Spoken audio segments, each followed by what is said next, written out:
Welcome back. It is always important to be prepared and to focus on disaster relief. I recently spoke with a representative from Amazon and Save the Children about how they are working together to help all of us with this. Let's take a look. June marks the beginning of hurricane season, and weather experts are predicting 14 to 21 named storms in the coming months. With that grim forecast, Amazon is working with a growing list of humanitarian partners to double its response capabilities at its Global Disaster Relief Hub in Atlanta. Just how big of a response? Well, to start 1 million items for those in need and more. Save the Children, the national leader in protecting children in emergencies, is one of the partners. Joining us to share what goes into an effort this big and how things work when disaster strikes are Abe Diaz, Disaster Relief Lead at Amazon, and Erin King, Lead Associate Humanitarian Response and U.S. Emergencies at Save the Children. Thank you, both of you, for being here today. Thank you for having us. Thank you.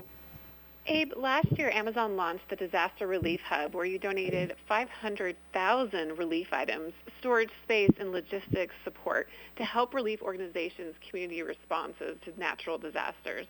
Tell us, how does the hub work, and how can local relief organizations get involved? Well, the worst time to respond to a disaster is after it happens. Preparation is key. So the same way that people are preparing their emergency go bags and have their emergency preparedness plan, Amazon is doing the same thing. So this year and last year, what we did is we worked with organizations. We got their lists and look at data over the past 4 years and items that they have requested. And then we procure, palletize, and pack those items and store them in the hub. That allowed us to very quickly deploy those items whenever it was needed. So for Hurricane Ida last year, we were able within hours to get products into New Orleans where they were needed. It also allowed us to move products from the hub to Ukraine, for example, as part of our refugee efforts, including creating 2 more logistical hubs in Slovakia and Poland, where we were able to distribute items a lot faster to our partners in the region. So the hub has allowed us to move very quickly in that sense. Well, what's new with Amazon's Disaster Relief Hub this year? This year, we're actually doubling what we did last year. So this year, we're going to have 1 million items repositioned at the hub. We're going to be working with more than 10 partners this year. That includes Save the Children, the American Red Cross, and many other organizations. And also, we're going to have Amazonians kit and pack disaster relief kits that we can deploy for any item and any disaster. So for example, hurricanes, tornadoes, earthquakes, we'll be ready to deploy those. Erin, what does this partnership mean to Save the Children and the work that you do? At Save the Children, we believe that every child deserves a future.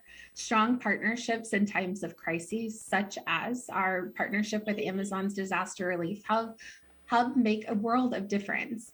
We're able to get supplies on the ground to families who need them the most immediately following the disaster with our pre-positioned strategy and the supplies that we've already identified with Amazon's Disaster Relief Hub. Erin, what supplies are most needed, and how can our viewers help? When children and families evacuate on unexpected notice or within short notice, a lot of times they'll forget the basic items and not have enough supplies to be able to survive for the next 3 to 7 days. With that, we've supplied diapers, wipes, hygiene kits, pack and plays, toys, books, educational supplies, craft materials, and games for them to be able to return to some level of normal, as well as to have their immediate needs met during disasters. If you're looking to provide support in any disaster or every day, you can visit our charity list on Amazon Smile, or you can visit savethechildren.org to learn more information about our programs and how we protect children domestically and around the world. And Abe, anything else that we need to know about Amazon's disaster relief and response efforts? Well, if you want to learn more about it, you can go to aboutamazon.com and search for disaster relief. You'll be able to find information about past relief responses and also more information about what we're doing this year. Well, thank you so much, Abe and Erin, for joining us today. Really appreciate this important discussion about disaster relief and how Save the Children and many other people are helping. Thanks for your time today. Thank you for having us.